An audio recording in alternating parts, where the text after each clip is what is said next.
The Sick Children of Old Hollywood Stars YouTube. Transcripts. In mid-century hospitals, even famous parents were told to send the child away. These are real old Hollywood-era stories of children doctors said should be hidden, institutionalized, or forgotten, and the parents who refused.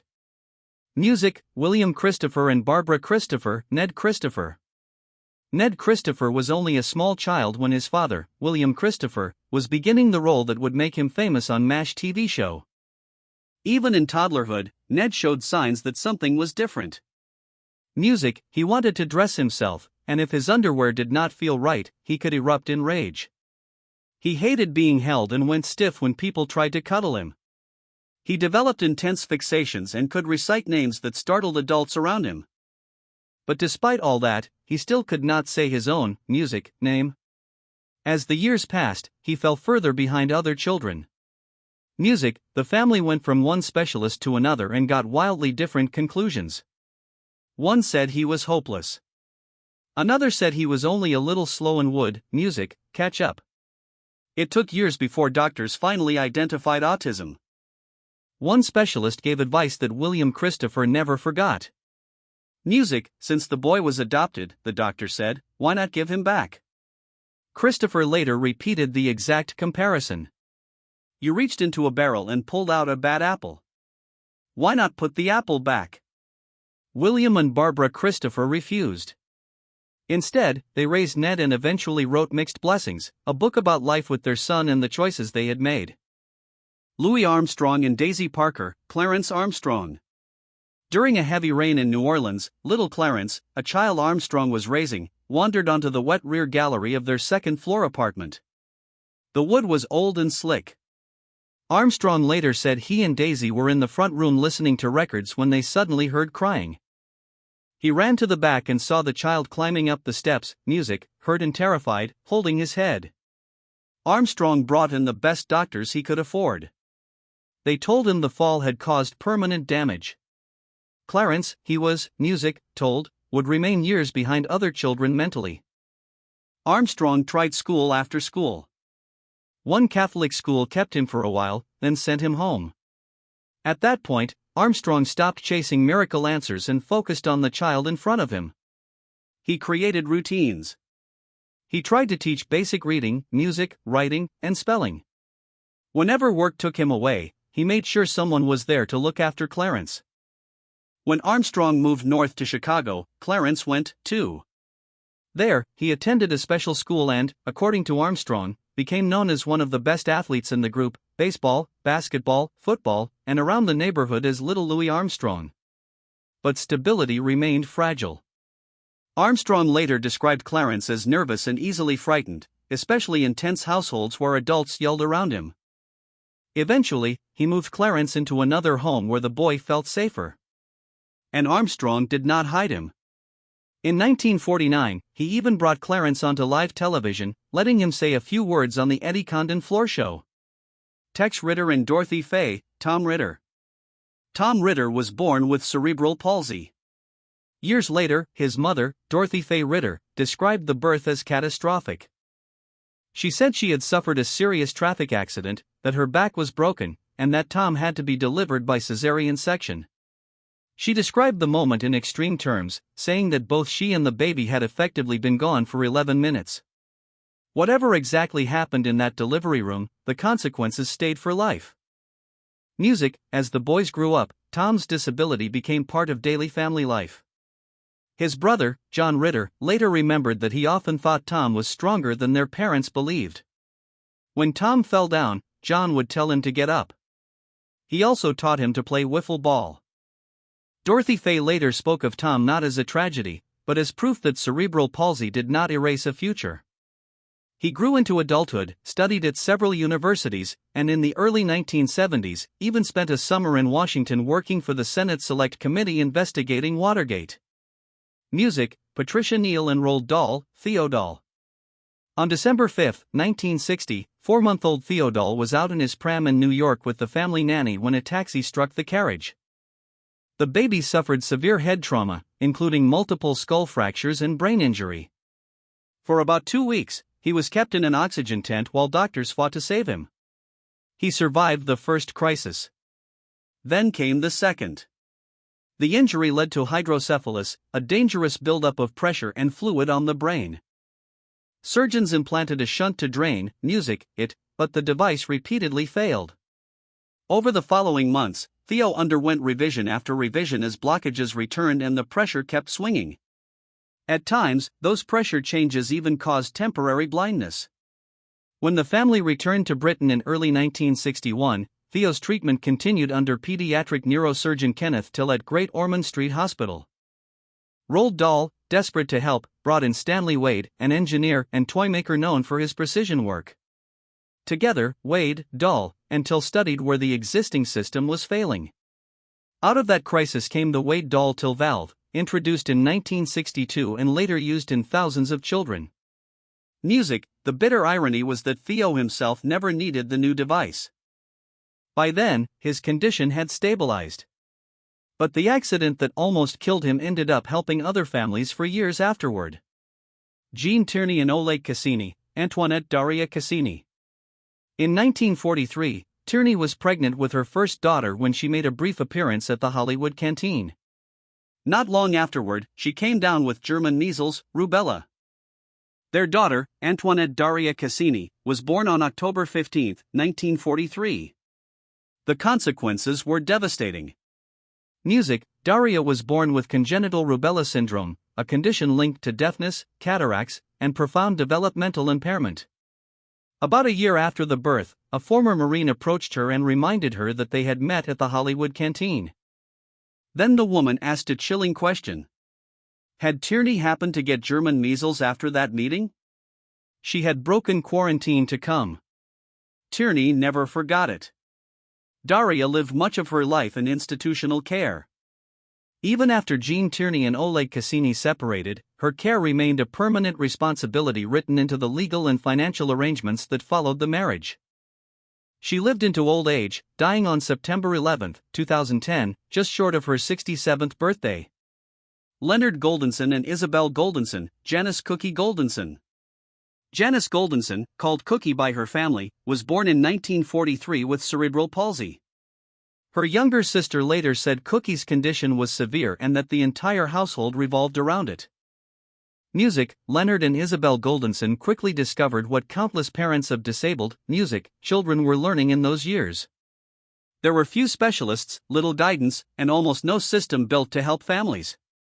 Music. So they began building one. In 1948, the Goldensons joined with Jack and Ethel Hausman, another couple raising a child with cerebral palsy. Together, they placed an advertisement in the New York Herald Tribune asking other parents to write in if they were facing the same struggle. The answer was overwhelming.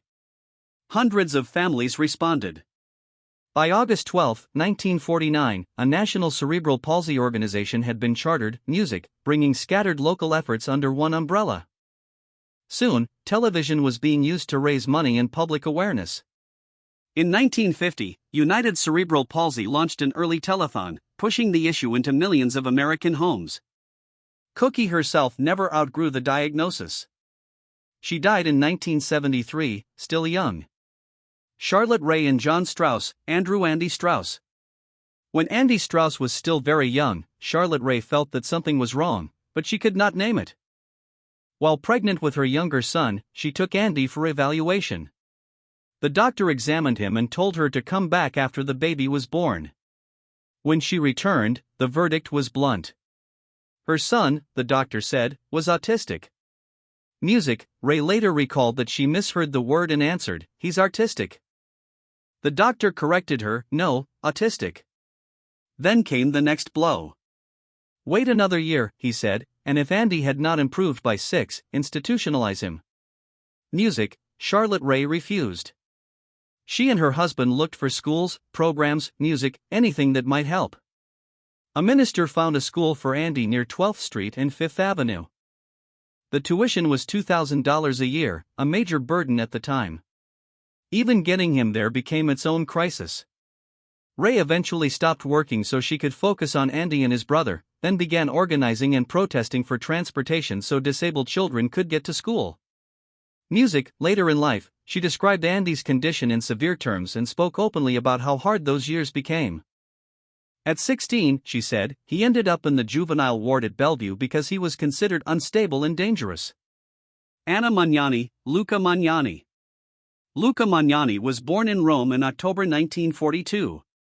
His mother was already becoming one of Italy's great screen stars, but she raised him as a single parent and guarded her private life fiercely. Then polio entered the story. In 1944, when Luca was still a toddler, he caught the disease. The paralysis remained. Years passed and the improvement never, music, came. By the time he was 7, he still could not use his legs and spent much of his time in a sanitarium for treatment. Those who saw him remembered a handsome dark-haired boy who seemed healthy in every visible way except for the paralysis that had taken his legs from him. Magnani poured money into treatment, doctors, clinics, specialists, promises. At last, she was told the truth. The damage was permanent. Luca would not walk again. The actress pushed for better contracts and higher fees in an effort to secure her son's financial future. Music, at one point, she saw a legless war veteran dragging himself along a sidewalk and the sight stayed with her. Afterward, she said something bleak and unforgettable. She realized it would be worse when children like Luca grew up. Dorothy Dandridge and Harold Nicholas, Harolyn Suzanne Lynn Nicholas. Harolyn Suzanne Nicholas was born on September 2, 1943. Dorothy Dandridge later said she went into labor while her husband, Harold Nicholas, was out playing golf. He had the car. She waited for him to return and according to Dorothy, that delay haunted her for the rest of her life. A friend later recalled the scene in brutal terms. Dorothy had to be rushed out because she was close to delivering right there and what followed became a difficult forceps birth in which the baby was deprived of oxygen. At first, music, Harolyn, known as Lynn, looked physically normal. But month after month, her development did not follow a normal path. Dorothy carried her from one doctor to another. The final diagnosis did not come until Lynn was already 3 years old. Severe brain damage. Doctors advised institutionalization. Dorothy refused. Instead, music, she arranged private care. One biographical account says Lynn was placed with Eloise Matthews, Auntie Mama in Dorothy's circle, and Matthews cared for her for nearly 20 years while Dorothy paid the bills and tried to keep the entire situation away from the press. But the cost never ended. Lynn needed constant supervision. Dorothy's life became a cycle of work, payments, music, and emotional strain. The marriage collapsed. The divorce was finalized in 1951. By the early 1960s, Dorothy's finances were falling apart. After bankruptcy and failed investments, she could no longer afford Lynn's caretaker. Lynn came back to Dorothy just as Dorothy herself was losing the house in the Los Angeles hills. During the move, Lynn sat at a piano and played the same simple pattern over and over while movers carried furniture and boxes out the door. The men stopped to listen. Music, then they applauded. Dorothy, standing in a house that was being emptied around her, served them hamburgers and coffee. And when the money finally ran out, Dorothy was forced to do what she had resisted for years. She placed Lynn in a California state institution. Spencer Tracy and Louise Tracy, John Tracy. John Ten Brook Tracy was born on June 26, 1924 in Milwaukee. Before he was a year old, his mother Louise began to notice something was wrong. Loud noises did not startle him. She called his name again and again. He never turned. Doctors diagnosed him with deafness, what they called at the time nerve deafness. There was no treatment to offer and Louise was essentially told to wait until the boy was old enough for formal schooling. Music, she refused to wait. Instead, she began working with him at home every day, speaking directly, music, in front of his face, repeating sounds and words, teaching him to watch lips and follow expressions. In 1927, when John was just 3, she enrolled him in the Wright Oral School in New York, where deaf children were taught to speak in lip read. Then another crisis came. John contracted polio, adding physical disability to everything the family was already facing. But Louise kept going. Years later, in July 1942, she spoke publicly about what it meant to raise a deaf child. That talk helped launch a parent training program in Los Angeles that eventually became the John Tracy Clinic, an institution built so other families would not have to face the same fear and confusion alone. Roy Rogers and Dale Evans, Robin Elizabeth, music, Rogers. Robin Elizabeth Rogers was born on August 26, 1950. Dale Evans later recalled that the nurses noticed immediately that the baby was blue. The umbilical cord had been wrapped around her neck and Robin was placed in an oxygen box while doctors and nurses gathered around her, whispering and running tests. 3 weeks later, another blow came. A doctor found a heart murmur and told Dale that it was another complication often linked to Down syndrome. Then came the advice Evans never forgot. In cases like this, he said, babies should be placed in an institution as early as possible before the child became too deeply rooted in the parents' hearts. Roy Rogers and Dale Evans refused. They brought Robin home to the Hollywood Hills, where her brothers and sisters crowded around to see her. But caring for her was not simple. Dale described Robin turning blue during feedings because she struggled to suck hard enough from a bottle. As Robin grew, her care became more structured. Dale wrote about a devoted caregiver called Cow Cow. When the family later moved near Encino, they built a small separate house so Robin and her nurse could live there comfortably, but still at home, music, still with the family because Dale did not want her daughter hidden away. Robin was taken outside in a small cart to see the animals and Dale remembered a dog named Lana staying close to her. Then, in 1952, music, disaster struck. The other children came down with mumps and Robin caught it, too. What began with swelling quickly turned into something far worse. Dale wrote that the fever climbed with terrifying speed. 2 doctors worked over the child as Roy and Dale paced outside, waiting for news. One doctor warned them Robin could die in seconds. She did. Dale Evans later wrote that Robin died shortly after 8 p.m. on August 24, 1952, just 2 days before her second birthday. The next year, Evans published